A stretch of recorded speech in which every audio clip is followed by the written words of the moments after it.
Hi everyone, welcome back to my channel. I am Sav and today we are going to be doing a book review about Eldest, the second book in the inheritance cycle.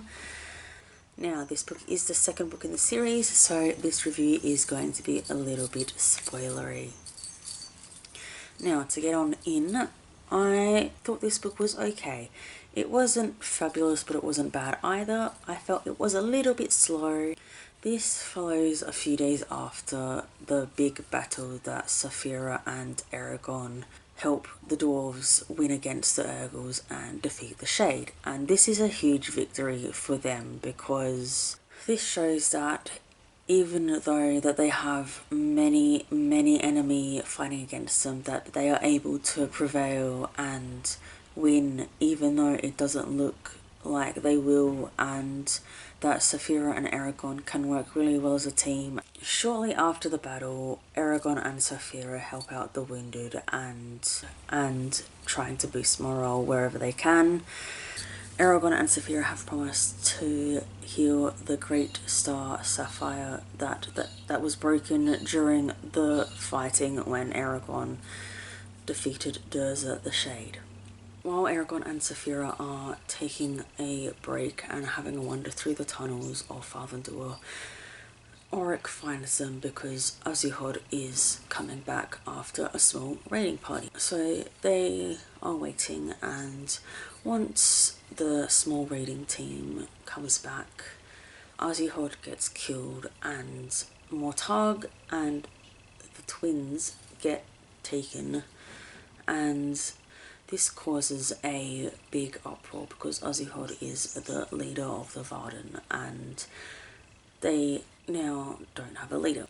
After this happens, Eragon and Saphira agree that Nosweda, Azihod's daughter, will be another good leader for the Varden, and she agrees. They then swear fealty to her, and shortly after that, Auric, Eragon and Saphira travel to Elsmira, where Eragon and Saphira can then continue on with their training. Some things that I really enjoyed about Eldest is that Eragon and Saphira are not instantly good at their new learning and studies. They make mistakes, and when they're called out on making mistakes by their new teachers, they try to make it better and then work on improving on that mistake and learning from it instead of denying that they made the mistake or blaming anyone else. They realize that it was their mistake and then go towards working on it. And then also, even though his love for Arya has not diminished, he still tries to pursue her a little bit, but when he's rejected, he is in a lot of turmoil and pain because being rejected isn't easy and it can be quite painful, which I found quite realistic as well. Instead of the one person continuously badgering the other, he has realised that right now Arya isn't wanting to pursue anything and has no interest in a relationship at this point in time, especially with someone as young as Eragon. He is heartbroken and values the friendship that he has with her more than his romantic feelings towards her. So he tries to right that mistake and to just talk to her and be like, look, I'm sorry, I can't change the way I feel right now, but I value our friendship more, and she slowly lets him back in. I like that his feelings just aren't instantly non-existent towards her. They are still underlying and in the back of his mind, but they're not his main focus anymore, and he puts a lot more effort into his studies as well, which is really good because most of the time I noticed that the characters either keep pushing and pushing and pushing until they get the relationship they want and not listen to what the other person is wanting and saying, or they get rejected and then it completely just vanishes and as if it never happened. The way it's written in Eldest, it's still there, he's hurting, but he's accepting what Ari is saying and trying to put it at the back of his mind and move on a little bit as well. And then also Saphira has some feelings towards her new teacher as well, because Eragon and Saphira are not the last dragon riders that are free from Galbatorix after all.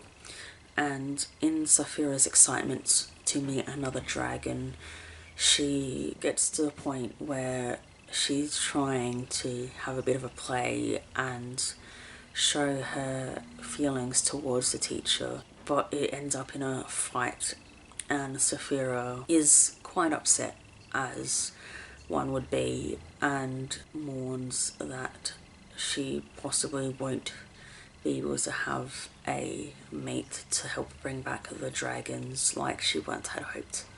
I also really liked the descriptions of Elsmira and the landscapes that they were travelling through as well, and all the trees and just the life in Elsmira that is so different to the rest of the world, because the elves are just so different, and the fact that they don't eat meat either is interesting because of the connection to the land and the animals, and not wanting to hurt or injure animals that they've been able to brush their minds against.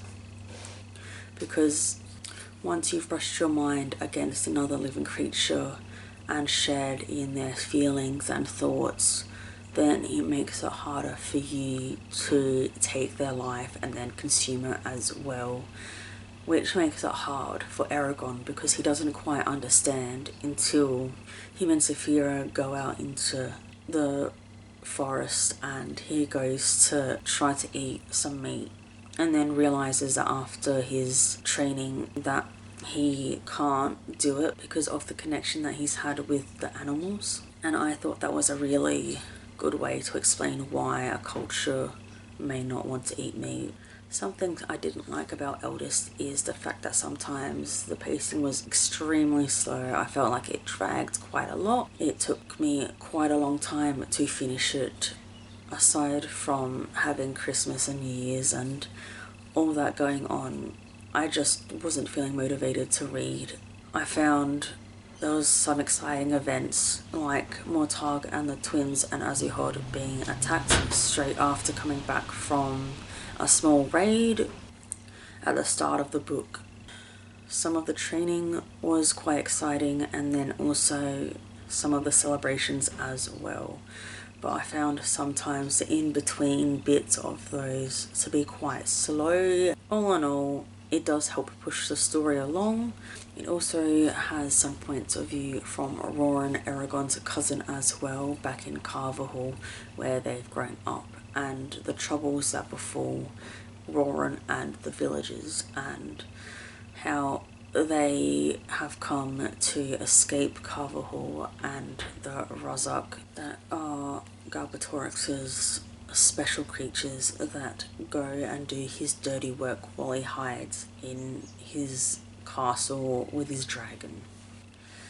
All in all, it is worth having a read. It's good to see the growth in Eragon and Saphira and their relationship, and then also the way they are training and learning what they need to do to defeat Galbatorix. I believe it's good that they are not instantly good at what they try to do and have to work for what they want and what they need to learn.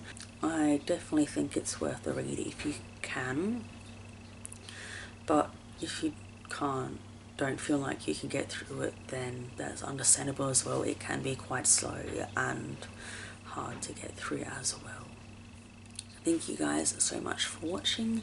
If you would like to talk to me about Eldest, if you have read it, have tried to read it, or want to read it, feel free to comment down below in the comments. And if you would like to follow me outside of YouTube, I am at Ocean Breeze Reader on Instagram and on Twitter.